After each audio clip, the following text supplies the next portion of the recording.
सदाशिवसमारम्भां शङ्कराचार्यमध्यमाम् अस्मदाचार्यपर्यन्तां वन्दे गुरुपरम्पराम्। श्रुतिस्मृतिपुराणानाम् आलयं करुणालयं नमामि भगवत्पादं शङ्करल्लोकशङ्करं शङ्करं शङ्कराचार्यं केशवं बादरायणं सूत्रभाष्यकृतौ वन्दे भगवन्तौ पुनः पुनः। वागर्थाविव सम्पृक्तौ वागर्थप्रतिपत्तये जगतः पितरं वन्दे पार्वती परमेश्वरौ। जपाकुसुमसङ्काशौ मदघूर्णितलोचनौ जगतः पितरं वन्दे भैरवी भैरवात्मकौ। नमस्कार श्रोते हो, माधवी रघुवीर या यूट्यूब चॅनलमध्ये आपणा सर्वांचं अतिशय मनापासून सानंद स्वागत करत आहे. सौंदर्य लहरी जगद्गुरू आद्य शंकराचार्यांनी रचलेल्या या महात्रिपुर सुंदरीचं जे वर्णन आहे, 101 मंत्रांमध्ये 101 श्लोकांमध्ये हे वर्णन अतिशय मनमोहक तर आहे, रमणीय आहे, पण त्याच्यामध्ये थोडी तंत्रविद्या पण आहे, त्याच्यामध्ये तत्त्वज्ञान पण आहे, त्याच्यामध्ये या सगळ्या जगताची निर्मिती किंवा ती जी शक्ती स्वरूपिणी आहे तिच्या कार्यकर्तृत्वाचंही वर्णन आहे. अशा या सौंदर्य लहरीचा आपण काही गेले 3-4 भागामध्ये अभ्यास करतो आहोत. त्याच्यामध्ये आपण तिच्या सौंदर्याचं तर वर्णन पाहिलंच. तिला तुहिनगिरी कन्या असं म्हटलेलं आहे. हिमकन्या ती आहे आणि तिचा वर्ण कसा आहे, तिची कांती कशी आहे, तिचे अलंकार कसे आहेत, तिचे वस्त्र कसे आहेत, हेही बघताना आपण त्या श्रीचक्राचाही अभ्यास केला आहे. अधोमुख त्रिकोण कसे आहेत, ऊर्ध्वमुख त्रिकोण कसे आहेत, शिवाचे कुठले त्रिकोण आहेत, शक्तीचे काय आहेत, या सगळ्याचा अभ्यास करत करत आपण तिची जर का कृपा लाभली तर काय परिणाम होतो, किंवा अगदी जो दुर्बल आहे तो सुद्धा अतिशय त्याला सबलता प्रदान करणारी अशी ही महात्रिपुर सुंदरी कशी आहे त्याचाही आपण अभ्यास केला होता. तो मदन कसा आहे, खरं तर मदनाकडे काहीच नव्हतं, पण त्या मदनाला केवळ हिचा कृपाप्रसाद लाभल्यामुळे त्याचं धनुष्याचं फुलांचं आहे, त्याच्याकडे 5च बाण आहेत, किंवा त्याचा वारा हा त्याचा संमंत आहे किंवा सारथी आहे, असं सगळं तो दुर्बल असतानासुद्धा केवळ हिचा कृपाप्रसाद लाभल्यामुळे तो किती शक्तिशाली झाला आणि ह्या सगळ्या जगाला तो ताब्यात ठेवू शकतो असं त्याचं वर्णन केलेलं आहे. सांगायचा मुद्दा एवढाच आहे की तिची कृपा लाभली की अशक्य ते शक्य गोष्टी घडतात. आणि आजही जो आपण श्लोक बघणार आहोत, आज जो 13वा श्लोक आहे, त्याच्यामध्ये सुद्धा असंच वर्णन आहे. जसं या मदनाचं वर्णन अनेक वेळेला पुन्हा पुन्हा हे वेगवेगळ्या रूपामध्ये हे वर्णन येणार आहे. त्याच्यामध्ये सांगायचा मुद्दा एवढाच आहे की तिची शक्ती केवढी आहे, तिची कृपा जर का लाभली तर काय अशक्य गोष्टी घडू शकतात. मूकं करोति वाचालम असंही घडू शकतं, असंही पुढे येणारच आहे.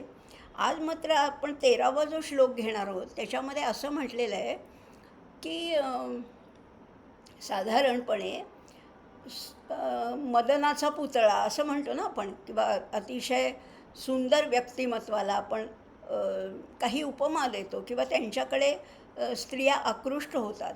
पण आता ह्या 13व्या मंत्रामध्ये असं म्हटलेलं आहे की अतिशय कुरूप, म्हातारा, ज्याची दृष्टी मंद झाली आहे, असा पुरुषसुद्धा, म्हणजे इतका अगदी काही त्याला अर्थच नाही, अशा पुरुषालासुद्धा जर का हिचा कृपा आशीर्वाद लाभला तर काय होतं आणि त्याचा प्रभाव कसा वाढतो हेही आपण बघणार आहोत.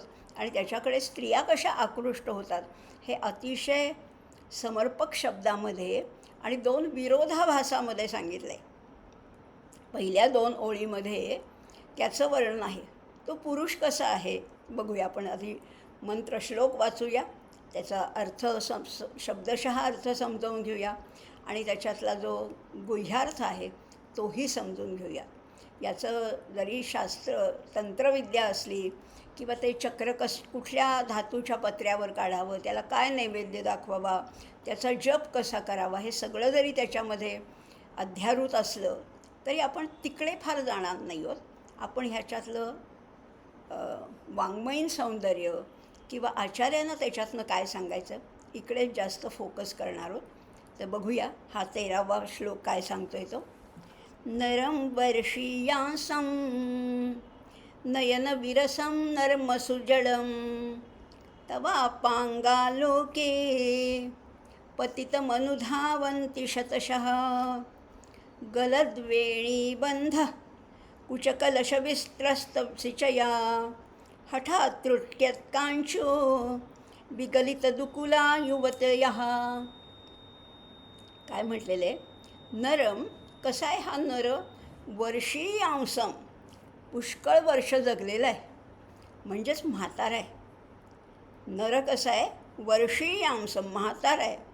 नयन कसे आहेत. विरस दृष्टी मंद झालेली आहे. नर्मसु जडम प्रेमक्रीडा करण्यामध्ये, प्रेमाच्या काही लीला करण्यामध्ये हा जड आहे. याला काही समजतच नाही त्याच्यातलं. पण म्हणजे आता बघा 3-4 गोष्टी याच्या अगदी विरुद्ध जाणार आहेत. म्हणजे याच्याबद्दल वाचतानाच आपलं मत प्रतिकूल होत जातं की हा माणूस काही म्हणजे दिसायला चांगला नाही आहे, म्हातारा आहे, दृष्टी मंद झाली आहे, बरं त्याला काही त्याच्यातल्या खुबी माहिती नाही आहेत, असा सगळा जर इतका वाईट मनुष्य असेल. पण हिचा कृपाप्रसाद लाभला समजा तर काय होतं. तवा पांका लोके पतितमनुधावन्ति शतशः. तव अपांक लोके. अपांक म्हणजे तुझ्या दृष्टी त्याच्यावर पडली तर पतितम अनुधावन्ति शतशः. अशा पतिताकडे सुद्धा स्त्रिया आकृष्ट होतात आणि त्याच्या मागे धावत सुटतात. कारण त्याच्यावर तुझा प्रभाव आहे, तुझी कृपा लाभलेली आहे. म्हणजे बघा अगदी ज्याच्याकडे काही नाही फक्त हिचा आशीर्वाद आहे त्याचं काय होतं. नव्हत्याचं होऊन जातं. काही नव्हतं पण त्याच्याकडे सगळं आलेलं आहे. आता त्या स्त्रिया याच्यामागे इतक्या आकृष्ट होतात की त्यांना स्वतःचं भान राहत नाही. काय काय होते त्या स्त्रियांची अवस्था ते पुढच्या 2 चरणामध्ये वर्णन केलेलं आहे. गलत वेणी बंधाः. वेण्या सुटल्यात त्यांच्या. ती वेणी बांधायचं सुद्धा त्यांना भान उरलं नाही. गलत वेणी बंधाः कुचकलश विस्त्रस्तसिचया. पदर खांद्यावरनं ढळतायत. सिचया म्हणजे पदर ढळतायत. हठात्तृट्यत्काञ्चो. आणि त्या ज्या वेगाने धावत आहेत त्याच्या मागे त्यामुळे त्यांचे कंबरपट्टेसुद्धा ढिले झालेत. कांची आपण मागच्या वेळेस बघितला होता. त्रुठती म्हणजे तुटून पडत आहेत, सैल होत आहेत. ते त्रुठत कांचो विगलित दुकुला युवतयः. तर ह्या की त्यांना वस्त्र अलंकाराचं सुद्धा भान उरत नाही इतका तो त्या मदनाचा प्रभाव आहे. किंवा त्या अतिशय म्हाताऱ्या कुरूप विद्रूप अशा माणसालासुद्धा, पुरुषालासुद्धा इतक्या स्त्रिया आकृष्ट होतात. त्याच्याकडे इतक्या स्त्रिया आकृष्ट होतात. इथे वर्णन हे कुठेही शृंगाररसाकडे जाणारं नाही आहे. याच्यामध्ये एवढंच सांगितलं आहे की हिच्या प्रभावामुळे अगदी कुरूप मनुष्यसुद्धा अतिशय सुंदर मदनाचा पुतळासुद्धा होऊ शकतो असं त्याचं वर्णन केलेलं आहे. याच्यामध्ये कुठेही अश्लीलता नाही आहे, शृंगाररस नाही आहे. याच्यामध्ये केवळ त्या महात्रिपुर सुंदरीची कृपा काय घडवू शकते. अघटित घटना पटीयसी माया, ज्या मायेचं वर्णन केलेलं आहे त्यास तशीच ही त्रिपुर सुंदरी काय करू शकते ह्याचं वर्णन आहे. बघा, असा सगळ्या गोष्टी प्रतिकूल आहे. तो म्हातारा आहे. बरं, नयन विरसम याचे दोन अर्थ आहेत, की त्याची दृष्टी तर मंद झालीच आहे, त्याला नीट दिसत नाही आहे, किंवा उलटा अर्थ घ्या, त्याच्याकडे पाहावंसं सुद्धा वाटत नाही आहे. इतका कुरूप आहे, इतका विचित्र तो आहे, डोळ्यांनी पाहवतही नाही असा विद्रूप आहे. बरं, प्रेमक्रीडेमध्ये त्याला काही गती नाही आहे. प्रेमक्रीडा कशा करायच्या ह्याची काही फार माहिती आहे असंही नाही आहे. बरं, कुठल्याच गोष्टीने तो असा आकर्षक खरं तर नाही आहे, अनभिज्ञ या सगळ्या बाबतीत. असा असला तरी केवळ तुझ्या कृपा कटाक्षाच्या टप्प्यात आल्यामुळे तरुण स्त्रियांना त्याचं आकर्षण वाटते. त्या त्याच्या मागे लागत आहेत आणि त्या मागे लागताना इतक्या तर देहभान हरपून जात आहेत की त्यांच्या वेणी सुटली आहे, त्यांचे कंबरपट्टे गळून पडत आहेत, त्यांचे पदर अस्ताव्यस्त झालेले आहेत. पण तरीसुद्धा त्यांना त्याचं भान नाही आहे, कारण जिचा कृपाप्रसाद लाभला आहे हा पुरुष अतिशय त्यांना आकर्षक वाटतो आहे. हा केवळ तुझ्या कृपा कटाक्षाचा महिमा आहे. समजतो आहे ना अर्थ? की इथे काही दुसरं कुठलं वर्णन करायचं नाही आहे किंवा कुठल्या शृंगार रस वगैरे इथे अभिप्रेत नाही आहे. फक्त तिचा कृपा कटाक्ष लाभल्यानंतर होत्याचं नव्हतं आणि नव्हत्याचं होतं होऊन जातं, एवढंच सांगायचं आहे. ज्या अशक्य वाटणाऱ्या गोष्टी आहेत त्यासुद्धा शक्य करण्याचं सामर्थ्य कुणाच्यात आहे? हिच्यात आहे. हिच्या कृपा कटाक्षात हिची एक नजर जरी पडली ना, हिच्या दृष्टीचा जरी लाभ झाला तरी काय गोष्टी घडतात असं सांगितलेलं आहे. आता पुढे बघा, आणखीन प्रत्येक श्लोकात चढत्या क्रमाने आणखीन आपल्याला त्या महात्रिपुर सुंदरीच्या जवळ नेणार आहे किंवा तिचं कार्य, कर्तृत्व, सौंदर्य या सगळ्याची ओळख करून देणारं असा हे पुढचे श्लोक आहेत. आता पुढे म्हटलेले क्षितौ षट्पंचा 14वा श्लोक आहे. क्षितौ षट्पंचाशत् द्विसमधिक पंचाशद उदके हुताशे द्वाषष्टिश् चतुरधिक पंचाशद निले दिवि द्विषट्त्रिंशत् मनसि चतुष्टष्टितृतीये मयूखास्तेषां प्युपरि तव पादाम्बुजयुगम्. आता याच्यामध्ये आपण मागच्या भागामध्ये पाहिलं होतं ती कुंडलिनी कशी एक भेदून एक चक्र भेदून वरती सहस्रार चक्रापर्यंत पोचते. तिथे काय आहे?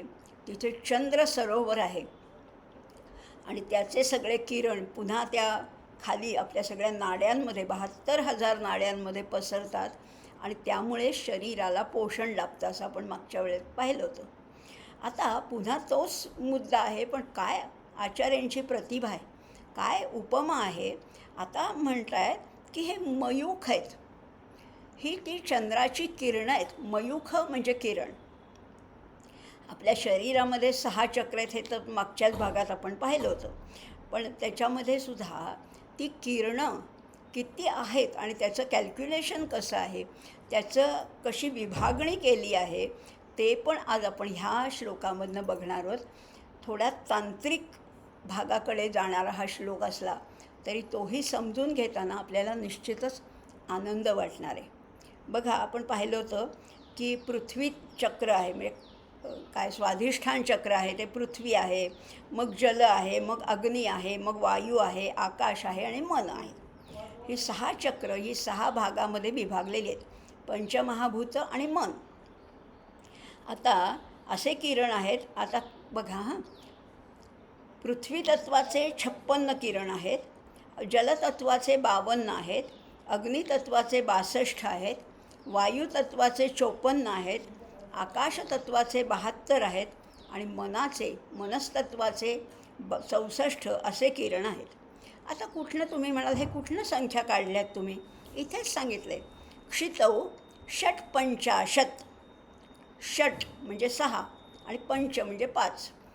उलट्या क्रमाने संस्कृतमधली गणना अशी असते, अंकानां वामतो गतिः. उजवीकडून डावीकडे अंक जातात. त्यामुळे आधी 6 लिहिलं आहे आणि मग 5 म्हणजे 56.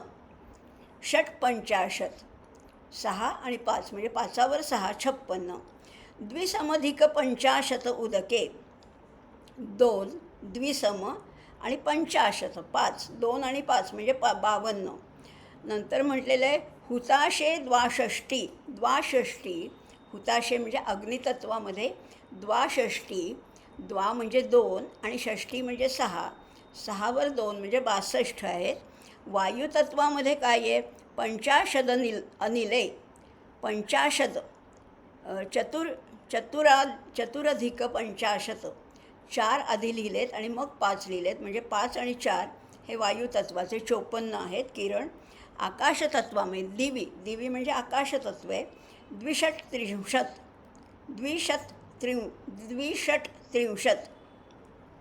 म्हणजे इथे म्हटलेलं आहे आकाशतत्वाचे 72 आहेत आणि मनस्तत्वाचे चतुष्षष्टी म्हणजे 64. आपल्याला फार त्याच्यामध्ये जायचं नाही, फक्त ही आकड्याची गणना कशी करायची ह्या निमित्ताने संस्कृतमध्ये मोजणी कशी करतात तर ह्या क्रमाने करतात. आपण डावीकडनं उजवीकडे जातो, पण संस्कृतमध्ये उजवीकडनं डावीकडे जायची अशी पद्धत आहे. आता सांगायचं तत्त्व ही 6 चक्रामध्ये असे किरण सगळे सामावलेले आहेत. ह्यालासुद्धा आधार आहे बरं का. ज्यांना ह्याचा अधिक सखोल अभ्यास करायचा आहे त्यांनी अधिक सविस्तर ह्याचा अभ्यास करायला काहीच हरकत नाही आहे. पण आत्ता आपण फक्त ह्याची तोंड ओळख करून घेतो आहे, परिचय करून घेतो आहे. म्हणून मी एवढंच सांगते आहे की कुठल्या चक्रामध्ये किती किरण आहेत. आता हे सगळे किरण मिळून त्याची बेरीज होते 360. 360 हे किरण कसे आहेत या सगळ्याचे आणि हे सगळे कुठे पोचतात. हे जे किरण आहेत त्याही वरती तुझे चरणकमल आहेत. तुझे चरणकमल हे 6 चक्राच्याही वरती आहेत असं त्याचं वर्णन केलेलं आहे. आणि म्हणजे सहस्रदल चक्रात मस्तकाच्या ऊर्ध्वभागी तुझे चरणकमल आहेत. आता त्या चरणांचे किरण कुंडली मार्गाने परत ते खाली येतात. लक्षात घेऊया बरं का.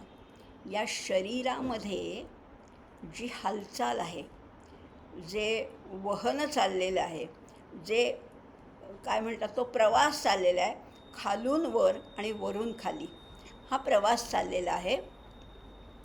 आणि वरून खाली जे किरण येतात ते कसे येतात तर त्या कुंडलिनी मार्गाने 6 चक्रातनं पुन्हा खाली उतरून मूलाधार चक्ररूपी कुलकुंडामध्ये पुन्हा ती 3.5 बेटोळी घालून ती कुंडलिनी सुप्त होते, सुप्त असते. ही 6 चक्र म्हणजे मन आणि पंचमहाभूत यांचं निदर्शक आहे. समजून घेऊया. थोडं तुम्हाला कदाचित हे क्लिष्ट वाटेल, अवघड वाटेल, पण तेवढंसं क्लिष्ट नाही आहे. समजून घेतलं तर ह्याच्यात फार मोठी गंमत आहे. विश्वामध्ये बघा आता 56 तत्त्व कुठली आली. पृथ्वी तत्वामध्ये किंवा स्वाधिष्ठान चक्रामध्ये आपण पहिल्यांदा जी म्हटलं ना 56 तत्त्व आहेत मूलाधार चक्रामध्ये, स्वाधिष्ठान नाही मूलाधार चक्रामध्ये जी 56 किरण आहेत ते कुठले 56 किरण, ही संख्या काढली कुठनं असा प्रश्न पडेल तुम्हाला. तर आता लक्षात घेऊया. वस्तुतः विश्वामध्ये पार्थिव तत्व आहेत ती 28 आहेत. 28 पार्थिव तत्व म्हणजे पृथ्वी तत्व आहेत. कुठली पार्थिव तत्व आहेत बघूया आपण, हा विचार करूया, समजून घेऊया. पंचमहाभूत आहेत. पृथ्वी, आप, तेज, वायू, आकाशी पंचमहाभूत आहेत आपल्याला माहिती आहेत. त्याच्यानंतर पंचतन्मात्रा आहेत. कुठल्या तन्मात्रा आहेत? शब्द, स्पर्श, रूप, रस, गंध या पंचतन्मात्रा आहेत. पंचमहाभूत कळली, पंचतन्मात्रा कळल्या. आता पंचज्ञानेंद्रिय आहेत. ही पण पृथ्वी तत्वाचीच आहे, जडच आहेत. कुठली ज्ञानेंद्रिय आहेत? श्रोत्र आहे, चक्षु आहे, घ्राण आहे, रसना आहे आणि त्वचा आहे. ही ज्ञानेंद्रिय आहेत. पंचकर्मेंद्रिय पण आहेत. हात आहेत, पाय आहेत, जिव्हा, गुद आणि पायू अशी पंचकर्मेंद्रिय आहेत. आणि अंतःकरण चतुष्टय आहे. अंतःकरण चतुष्टय म्हणजे 4 गोष्टी आहेत. मन, बुद्धी, चित्त आणि अहंकार ही अंतःकरण चतुष्टय आहेत. आणखीन 4 तत्त्व आहेत. ती म्हणजे काल, प्रकृती, पुरुष आणि महत्तत्व अशी 4. म्हणजे बघा 5 महाभूत, 5 तन्मात्रा झाली 10, पंच ज्ञानेंद्रिय पंचकर्मेंद्रिय ही 10 झाली, म्हणजे 20 झाली. 4 आहेत तन्मात्रा, 4 आहेत अंतःकरण चतुष्टय, आणि 4 आहेत काल, प्रकृती, पुरुष आणि महत्त्व. अशी 28 तत्त्व आहेत. 28 तत्त्व दोन्हीकडे, शिवाकडे पण आहेत आणि शक्तीकडे पण आहेत. आणि म्हणून 28 हे दोनदा जर का आपण कॅल्क्युलेट केलं तर 28 दुने 56 असं हे पृथ्वी तत्त्वाची 56 किरणं आहेत. असंच सगळं आपण हे जर का त्याचा समजून घेतलं, की त्याचं जे संख्याशास्त्र आहे तेही समजून घेतलं, तर ह्या प्रत्येकामध्ये 56, 52, 62, 54, 72 आणि 64 ही कशी कशी आहेत त्याचं डिस्क्रिप्शन किंवा त्याचं ब्रेकअपसुद्धा आपल्याला पाहता येईल. पण आता आपण तिकडे जाणार नाही आहोत. हे फक्त उदाहरणापुरतं पृथ्वी तत्वाबद्दल बोललो. अशी ही 28 अशी दोन्ही मिळून शिवशक्तीच्या योगामुळे ती 56 होतात. आता या सगळ्यांची बेरीज केली तर ती आहे 360. बघा, या सगळ्यांची बेरीज केली तर ही 360 आहे. आता आणखीन एक थोडासा वेगळा मुद्दा, पण तुमच्या परिचयाचाच आहे. वेगळा म्हणजे ह्या संदर्भात वेगळा वाटेल कदाचित. आपण अनेक वेळेला पाहिले आहे की हे विश्व आहे हे अग्नी, सूर्य आणि चंद्र या त्रयीने बनलेलं आहे. आपल्याला माहिती आहे सगळीकडे गामाविश्यच भूतानी धारयाम्यहमोजसा उष्णामिचौषधी सर्वा सोमो भूत्वा रसात्मकः. किंवा त्याच्या आधी म्हटले यदादित्यगतं तेजो जगद्भासयतेऽखिलं यच्चंद्रमसि यच्च अग्नौ तत्तेजो विद्धि मामकं. यत् आदित्य तेज, भगवद्गीतेच्या 15व्या अध्यायात म्हटलेले आदित्य, चंद्रमसौ आणि यच्च अग्नौ, म्हणजे सूर्य, चंद्र आणि अग्नी ही 3 प्रमुख तत्व आहेत. किंवा नेहमीच आपण बोलतो की एका गाण्यामध्ये सुद्धा असं म्हटलेलं आहे, रवी शशी अग्नी नेणतिजा रूपा. ही त्रयी आहे, हे त्रिकूट आहे. या त्रिकूटामुळेच हे संपूर्ण विश्व बनलेलं आहे. रवी, शशी आणि अग्नी यांनी हे बनलेलं आहे. या तिघांच्या कला मिळूनसुद्धा 160 होतात असं म्हटलेलं आहे. आणि हे या तिघांच्या कला मिळून 360 होतात. आणि हे 360 किरण म्हणजे चांद्रवर्षातले 360 तिथी आहेत. चंद्रवर्षामध्ये 360 दिवस असतात. प्रत्येक दिवस एक वेगळी तिथी असते. त्यामुळे या 360 तिथी आहेत असंही त्याचं आहे. याचा सविस्तर अभ्यास करायचा असेल त्याने जरूर करावा. आत्ता फक्त आपण ह्याचं एक परिचय करून घेतला आहे किंवा एक त्याची तोंडओळख करून घेतलेली. अशी ही महात्रिपुर सुंदरी या 360 किरणातनं आपलं हे शरीराचं पोषण करते. खरंच आहे, हे पोषण करणारी तीच आहे, शक्तिस्वरूपिणी तीच आहे. आता तिचं आणखीन वर्णन किती प्रकाराने केलं आहे हो. कारण ह्या जगातलं जेवढं सौंदर्य म्हणून आहे ते सगळं हिच्यापासूनच आहे आणि हिच्यामध्येच ते लय पावणारं अशी ही आहे. आता हिचं वर्णन करायचं तरी कसं? शब्द कमी पडतात, शब्दसुद्धा कमी पडतात. तुझं वर्णन करू तरी कसं असं आचार्यांना झाले. आचार्य म्हणत आहेत तुझं वर्णन कसं करू? तुझं रूप, तुझी कांती कशी आहे? तर शरद ऋतूतल्या चंद्राच्या चांदण्याप्रमाणे अतिशय शुद्ध आहे, शुभ्र आहे, स्वच्छ आहे, आल्हाददायक, शांत अशी आहे. काय म्हणत आहेत आचार्य बघूया. आधी श्लोकामध्ये बघूया, मग शब्दामध्ये बघूया आणि मग त्याच्यातला लक्षार्थ पण बघूया. काय म्हणतात आचार्य? 15वा श्लोक आहे. शरज्योत्स्ना शुभ्रां शशियुतजटाजूटमुकुटां वरत्रा सत्राणस्फटिकघुटिका पुस्तककरां सकृन्नत्वा नत्वां कथमिव सतां सन्निधत्ते मधुक्षीरद्राक्षा मधुरीणा फणितयः. आता पुन्हा तिच्या सौंदर्याचं वर्णन केलेलं आहे. सगळ्यात शुभ्र, सगळ्यात स्वच्छ, सगळ्यात नितळ काय असेल तर चंद्राची किरणं. चंद्राचं जे चांदणं आहे ना ते अतिशय सौम्य आहे आल्हाददायक आहे, शीतल आहे आणि स्वच्छ आहे. आणि चंद्राचं पौर्णिमेचं तेज तर काही विचारायलाच नको. प्रत्येक शुद्ध शुक्ल पक्षामध्ये चंद्र कलेकलेने वाढत असतो, पण त्यातल्या त्यात पौर्णिमेला जेव्हा तो पूर्ण चंद्र होतो तेव्हा तर त्याचं सौंदर्य विचारायलाच नको. अतिशय रमणीय असा तो चंद्र दिसतो. आणि त्यातही शरद ऋतूतला चंद्र निष्कलंक वाटतो, स्वच्छ शुभ्र आहे असा वाटतो. तशी हिची कांती आहे. कशी आहे? शरद ज्योत्स्ना शुभ्राम. शरद ऋतूतल्या चंद्राची ज्योत्स्ना म्हणजे चांदणं कसं आहे? शुभ्राम, अतिशय पांढरं शुभ्र आहे. टिपूर चांदणं ज्याला म्हणतो ना, असं पांढरं शुभ्र अतिशय मोहक आणि अतिशय शीतलता देणारं, औषधी तत्त्व असणारं असं तिचं चांदणं आहे. आणि तसा तिचा वर्ण आहे. आणि काय आहे? शशियुत जटाजूट मुकुटाम.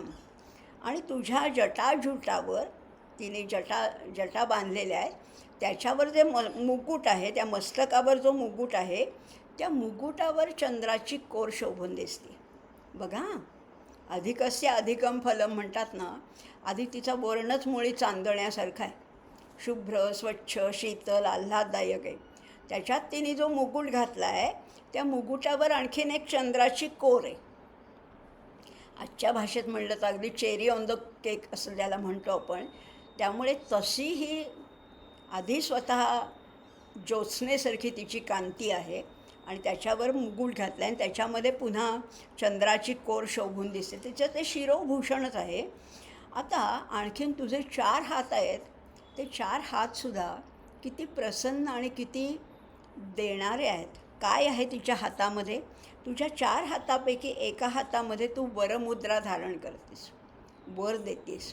आपल्या भक्तांना वरदान देणारी अशी तू वरमुद्रा आहेस. दुसऱ्या हाताला त्रासत्राण म्हटलेलं आहे. त्रासत्राण, धातू, त्रयी धातू आहे. त्रयी म्हणजे रक्षण करणारी. कशातनं? त्रासातून, भयातून, संकटातून, आपत्तीतून रक्षण करणारी आणि आपल्या भक्तांना अभय देणारी अशी मुद्रा तू दुसऱ्या हाताने धारण केली. एका हातामध्ये वरमुद्रा आहे आणि दुसऱ्या हातामध्ये अभयमुद्रा धारण करतेस.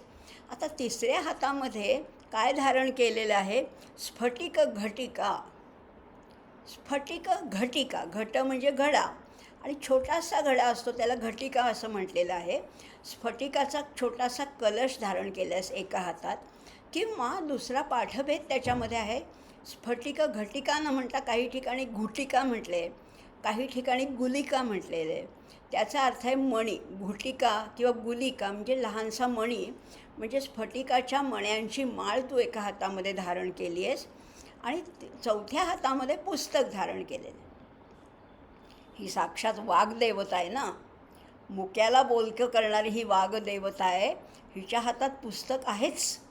पुस्तक आहे, स्फटिकाची माला आहे, वरमुद्रा आहे, अभयमुद्रा आहे, असे हिचे 4 हात आहेत. त्यामुळे असं तू धारण केलेलं आहेस. अशा या तुझ्या स्वरूपाचं आता बघा, परत आपण बघूया. आधी श्लोकाकडे बघूया. शरद ज्योत्स्ना शुभ्राम, तिची कांती आहे. शशियुत जटाजूट मुकुटाम, चंद्राची कोर आहे. वरत्रासत्राणस, एका हातात वर आहे, दुसऱ्या हातात त्रासत्राण, त्रासापासून रक्षण करणारी, भयापासून मुक्ती देणारी अभयमुद्रा धारण केली. एका हाताने वरमुद्रा आहे. तिसऱ्या हातामध्ये स्फटिक घटिका किंवा घुटिका आणि चौथ्या हातामध्ये पुस्तकं करा. आता तिचं वर्णन झालं. कांती, शिरोभूषण, 4ही हातात काय काय आहे. आता अशा ह्या महात्रिपुर सुंदरीला किती वेळा नमस्कार करायचा? कितीही वेळा करावं. हिचं सौंदर्य, हिचं कर्तृत्व असं आहे की सारखा नमस्कार करावा असं वाटतो. पण समजा तुम्ही एकदा जरी नमस्कार केला, सकृन्नत्वा, काय शब्द गोड वापरला आहे. सकृत म्हणजे एकदाच. सकृत गीतांभसी स्नानम संसार मलनाशनम.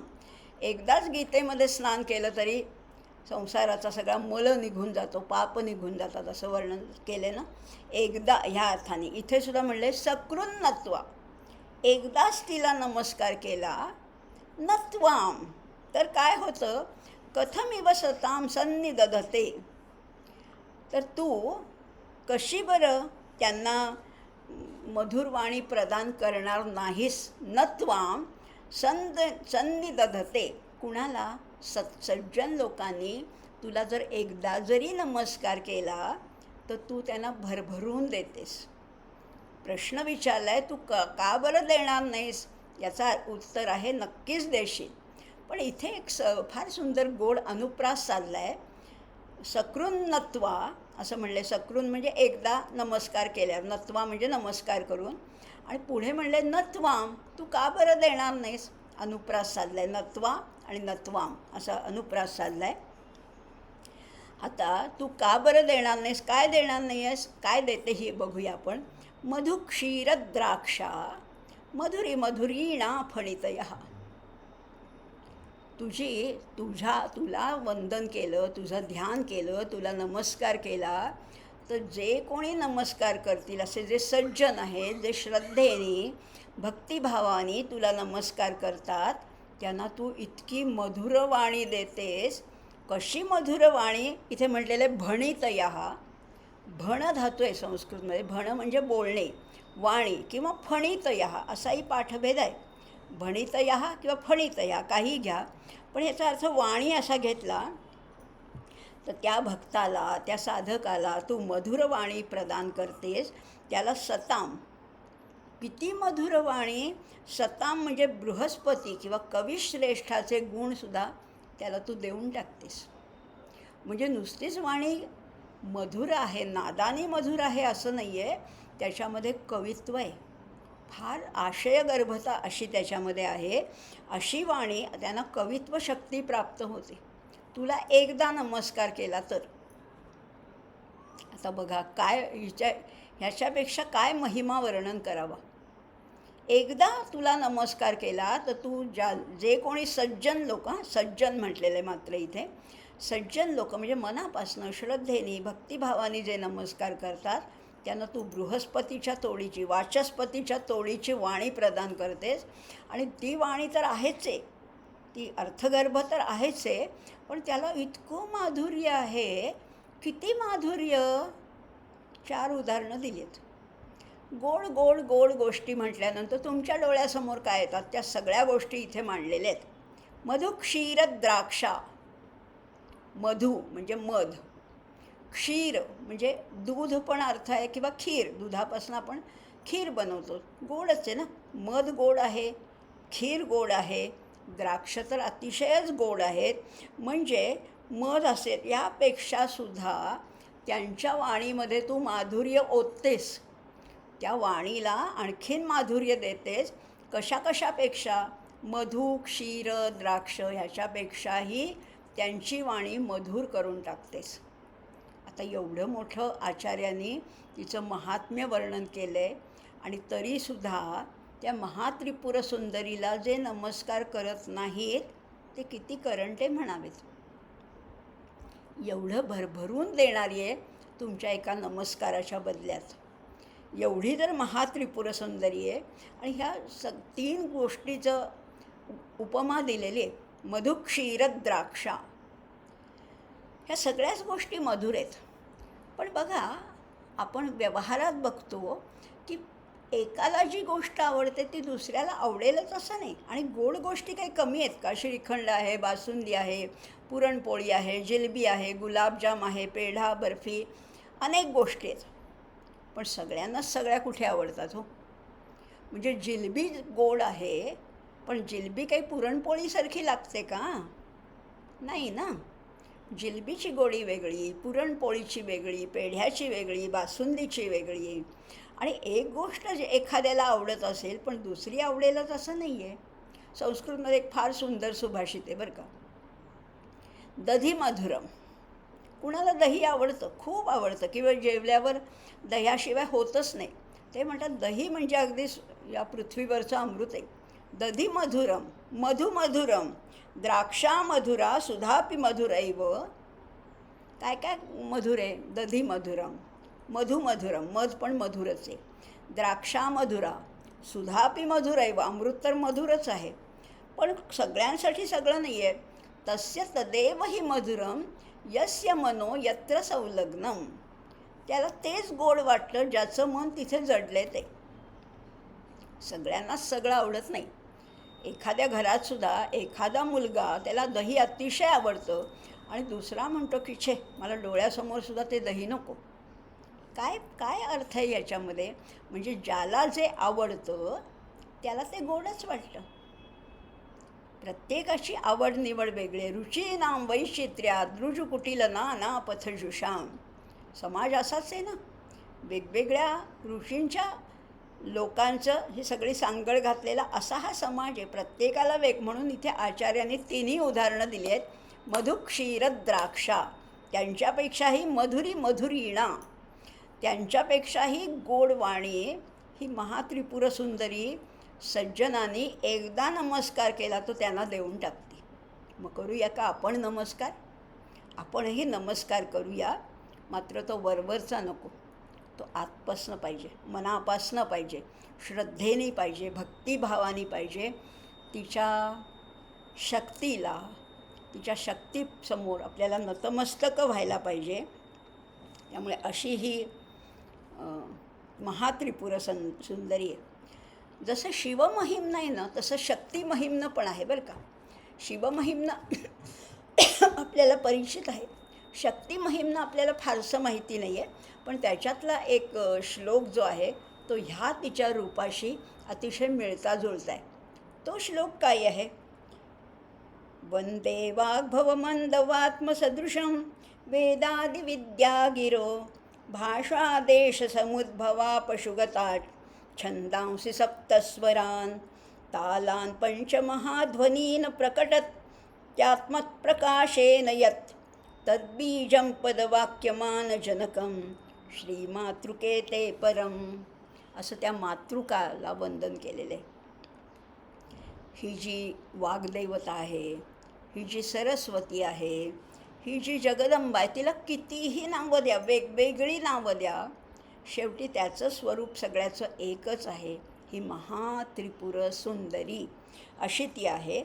आणि ती वाणीची देवता आहे. आणि वाणीची देवता असल्यामुळे ती मातृका, या सगळ्या मातृका आहेत ना, ही सगळी वर्णमाला आहे ना, ही या ओंकारातनं निर्माण झाली, ही हिच्यापासनं निर्माण झाली आहे. आणि म्हणून तिला म्हणले वंदे वाग्भव मंदवात्मसदृशं वेदादिविद्या गिरो. वेदामध्ये अनेक अक्षर आहेत, पण शेवटी त्या अक्षरांच्या ज्या मातृका ज्या आहेत, भाषा देश समुद्भवा पशुगताच छंदांसी सप्तस्वरा. अहो, संगीतातले 7 सूरसुद्धा कशातनं निर्माण झालेत? या मातृकेतनंच निर्माण झालेत. तालान पंचमहाध्वनीन. ताल काय, सूर काय, स्वर काय, हे सगळं जिच्यापासनं निर्माण झाले. तद्बीजम, ते बीज कुठे? पदवाक्यमानजनकम श्रीमातृके ते परम. तू परम अशी मातृका आहेस. किंवा तिचं वर्णन असंही केलेलं आहे, मंत्राणां मातृका देवी शब्दानां ज्ञानरूपिणी ज्ञानानां चिन्मयातीता शून्यानां शून्यसाक्षिणी. अशी ही महात्रिपुर सुंदरी वाणीची देवता आहे. सगळ्या मातृका, सगळे स्वर, सगळे ध्वनी हिच्यापासूनच निर्माण झाले. आणि त्यामुळे हिला किती वेळा वंदन केलं तरी ते कमीच आहे. पण तुम्ही एकदा वंदन केलं तर ती लगेच तत्काळ फळ देणारी अशी अतिशय करुणामयी अशी ती माता आहे असं म्हटलेलं आहे. आणि त्याचाच एक मराठी अनुवाद एक कमल बापट म्हणून आहे, त्यांनी फार सुंदर केलेलं आहे. तुझ्या पायी होता क्षणमत नव्या लेखनकला कृती त्याची होई रसमय अशी मान्य सकला. काय म्हटलेलं आहे? तुझ्या पायी होता क्षण मत नव्या लेखनकला. तुझ्या पायावर क्षणभर जरी वंदन केलं तर ती जी व्यक्ती आहे, तो जो सज्जन आहे, त्याच्या सगळ्या लेखनकला त्याला प्राप्त होतात आणि रसमय अशी मान्य सकला त्याची कृती कशी होते, रसमय आहे आणि सगळ्यांना मान्य असणारी अशी त्याची कृती आहे. तर एकदा तरी तिला वंदन करायलाच हवं असंही त्याचं वर्णन केलेलं आहे. असा 15वा होता. अजून एक 16वा श्लोक घेऊया. काय म्हणतात आचार्य? आता कवींद्रांचं वर्णन केलेलं बरं का. कवींद्राणां चेतः कमलवनबालात् परुचीं भजन्ते ये सन्तः कतिचिदरुणामेव भवतीं विरिञ्चि प्रेयस्यास्तरुणतरशृङ्गारलहरी गभीराभिर्वाग्भिर्विदधति सतां रञ्जनममी. तिला म्हटलेलं आहे, हे आई त्रिपुरेश्वरी, तुझा स्वाभाविक वर्णसुद्धा कसा आहे, अरुण वर्ण आहे. अरुण अतिशय गोड शब्द आहे. अरुण वर्ण म्हणजे कसा? सूर्याचा वर्ण आपल्याला माहिती आहे, केशरी, तांबूस, पिवळसर असा होतो. त्याही पूर्वी सूर्य उगवण्यापूर्वी कुणाचं आगमन होतं, तर अरुणाच्या रथात स्वार होऊन हा सूर्यदेव येत असतो.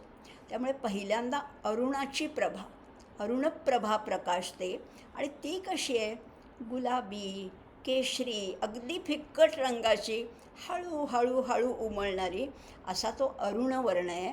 आणि ही कशी आहे, तुझा स्वाभाविक वर्ण अरुण आहे, तांबूस असा वर्ण आहे आणि तुझं नावही अरुणाच आहे.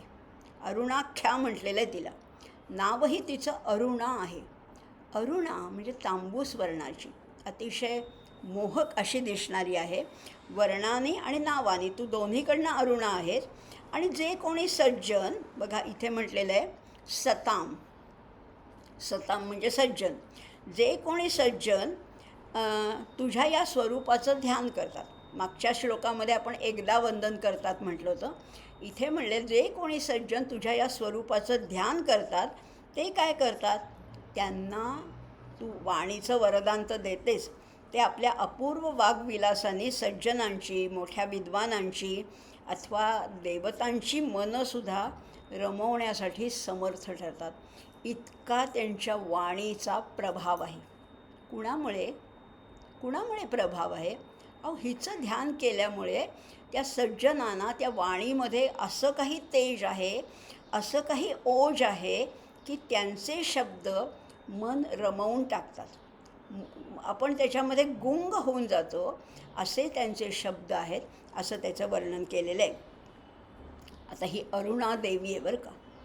ह्या श्लोकामध्ये तिला अरुणा आहे असं म्हटलेलं आहे. खूप नावं आपण ह्या 101 श्लोकांमध्ये तिचीच अनेकविध नावं बघणार आहोत आणि प्रत्येक नावाबरोबर तिचं एक वेगळं स्वरूप आपल्या डोळ्यासमोर तरळणार आहे. आता ह्या श्लोकामधलं तिचा रंग कसा आहे, तांबूस गोरा आहे.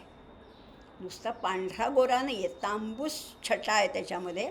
अशा या सर्वैश्वर्य संपन्न अशा या अरुणादेवीला हात तरी किती आहेत, 8 हात आहेत. मागच्या भागात आपण 4 हाताचं वर्णन पाहिलं होतं, वरमुद्रा, अभयमुद्रा, स्फटिकमाला आणि पुस्तकं. आता ह्याच्यामध्ये तिला अष्टभुजा म्हटलेले. हे 8 हातामध्ये तिने आणखीन काय आयुध धारण केलेली आहेत, कारण आयुध पाहिजेतच ना. एका हातामध्ये पाश आहे, एका हातामध्ये अंकुश आहे, एका हातामध्ये धनुष्य आहे, एका हातामध्ये बाण आहे आणि बाकीचे 4 आपण मागच्या भागात पाहिले, वरमुद्रा, अभयमुद्रा, पुस्तकं आणि स्फटिकमाला. अशा 8 हातामध्ये 8 गोष्टी तिने धारण केलेल्या आहेत. आता पुन्हा श्लोकाकडे जाऊया. कवींद्राणां चेतः कमलवन बालात् परुचिं. बाल आतप म्हणजे सूर्य, पण कसं आहे, बाल आतप म्हणजे अगदी नुकताच उगवणारा सूर्यासारखी तिची कांती आहे. भजन्ते ये संतः कतिचिद ऋणामेव भवतीं. काय त्यांना मिळतं, तुझे ध्यान करणारे जे आहे. विरिञ्चि प्रेयस्यास तरुणतर शृंगार लहरी. विरिञ्चि प्रेयसी, विरिञ्चीची प्रेयसी कोण आहे? आधी विरिञ्ची म्हणजे कोण आहे? विरिञ्ची म्हणजे ब्रह्मदेव, त्याची प्रेयसी म्हणजे पत्नी इथे म्हटलेलं आहे. ब्रह्मदेवाची पत्नी आहे सरस्वती. विरिञ्चि प्रेयस्या कशी आहे, तरुणतर शृंगार लहरी. त्या सरस्वतीकडनं हे वरदान प्राप्त झालेलं आहे. हे वाग्विलास ते प्राप्त करून देतात. आणि गभीराभिर्वाग्भिर, गभीर म्हणजे खोल आहे. भी हे तृतीयेचा प्रत्यय आहे आणि वाग्भीर हा पण तृतीयेचा प्रत्यय आहे. पण इथे या भी अक्षराचा अनुप्रास साधलेला आहे. गभीराभिर्वाग्भिर, काय गोड वाटतं ना. भी हा शब्द कमी वापरला जातो, पण इथे गभीराभिर्वाग्भिर विदधती सताम रंजनममी असं म्हटलेलं आहे. तर तू काय करतेस, तुझ्या गभीर सखोल अशा वाणीने, म्हणजे धीर गंभीर अशी वाणी आहे, गोड आहे, मधुर आहे, आशयगर्भ आहे, पण त्याला एक खोली आहे, त्याला एक डेप्थ आहे. आपल्या त्या भाषेत म्हणलं तर त्याला एक डेप्थ आहे. अशी ती वाणी आहे. गभीराभिर्वाग्भिर, तू काय करतेस, विदधती धारण करतेस. काय, सताम रंजनम अमी. अमी म्हणजे कोण आहे, तर इथे म्हटलेलं आहे अमी म्हणजे हे विद्वान. अमी हे सर्वनाम आहे बरं का. अमी हित्वाम आपण भगवद्गीतेमध्ये पाहिले. अमी म्हणजे हे जे विद्वान आहेत यांची मतीसुद्धा तू गुंग करून टाकतेस किंवा त्यांनासुद्धा खिळवून ठेवतेस, अगदी मंत्रमुग्ध करतेस. कुणामुळे, तुझ्या कृपाशीर्वादामुळे हे सज्जन लोक इतके वाग्विलास करू शकतात किंवा काय म्हणतात वाचस्पती होऊ शकतात. असा तुझा महिमा आहे. काय सांगावं तुझा महिमा. तू मुक्यालासुद्धा बोलकं करतेस. खरोखर अशा काही गोष्टी घडलेल्या आहेत. अनेक विद्वानांबद्दल पूर्वी म्हटलं जातं किंवा कालिदासालासुद्धा पूर्वी त्याला काहीच फारसं ज्ञान नव्हतं, काव्य प्रतिभा याचा गंधही नव्हता, तो साधारण मनुष्य होता. पण केवळ त्या कालीच्या प्रसादामुळे तो कालिदास झाला असंही म्हटलेलं आहे. तोच महिमा हिचा. आणि खरंच या गोष्टी घडतात. मूकं करोति वाचालं, मुक्यालासुद्धा बोलकं करण्याची ताकद हिच्यातच आहे. पंगुल्लंघयते गिरिम, आपण ते कृष्णाबाबत म्हणतो, पण हिचासुद्धा तोच महिमा आहे. वास्तविक हिच्यामुळेच हे सगळं पुढचं घडतं आहे. त्यामुळे मुक्याला बोलकं करणारीसुद्धा ही महात्रिपुर सुंदरी आपल्यालासुद्धा प्रसन्न व्हायला पाहिजे ना. आपल्यावरसुद्धा तिचा कृपा कटाक्ष पडावा अशी जर आपली इच्छा असेल तर आपणही तिला वंदन करूया. आपणही तिचे आशीर्वाद मागूया. आणि आमच्या वाणीमध्ये सुद्धा, आमच्या जिभेवर सुद्धा तुझं वास असावा, तुझं वास्तव्य असावं. तू ह्या जिभेला, आमच्या जिव्हेला पवित्र पावन करशील अशी आपण तिच्याकडे मागणी करूया, विनंती करूया, प्रार्थना करूया. या महात्रिपुर सुंदरीच्या या सौंदर्य लहरीमधले आजच्या भागामध्ये आपले केवळ 16 श्लोक झालेले आहेत. म्हणजे आजचे 4 असे 16 झालेले आहेत. अशा पद्धतीने आपण ह्या महात्रिपुर सुंदरीचं सौंदर्य, कृपा, प्रसाद, कर्तृत्व किंवा त्याचं श्रीयंत्र, श्रीचक्र, याची तांत्रिक रचना किंवा त्याचं काही फलश्रुती हे सुद्धा थोड्या थोड्या भागामध्ये पाहणार आहोत. आज मात्र इथेच थांबूया. ओम पूर्णमदः पूर्णमिदं पूर्णात् पूर्णमुदच्यते पूर्णस्य पूर्णमादाय पूर्णमेवावशिष्यते. ओम शांती शांती शांती. धन्यवाद. नरं वर्षीयांसं नयनविरसं नरमसुजडं तवापाङ्गालोके पतितमनुधावन्ति शतशः कलद्वेणीबन्धा कुचकुलशविस्त्रस्तसिचया हठात्तृट्यत्काञ्चो विगलितदुकुलाद्युवतयः क्षितौ षट्पञ्चाशद्विसमधिकपञ्चाशदुदके हुताशे द्वाषष्टिश्चतुरधिकपञ्चाशदनिले दिवि द्विषट्त्रिंशन् मनसि चतुष्षष्टिरिति ये मयूखास्तेषामप्युपरि तव पादाम्बुजयुगम् शरज्योत्स्नां शुद्धां शशियुतजटाजूटमुकुटां वरत्रासत्राणस्फटिकघटिका पुस्तककरां सकृन्नत्वा नत्वा कथमिव सतां सन्निदधते मधुक्षीरद्राक्षा मधुरीणां पणितयः कवित्राणां चेतः कमलवनबालातपरुचिं भजन्ते ये सन्तः कतिचिदरुणामेव भवतीं विरिञ्चि प्रेयस्यास्तरुणतरशृङ्गारलहरी गभीराभिर्वाग्भिर्विदधति सतां रञ्जनममी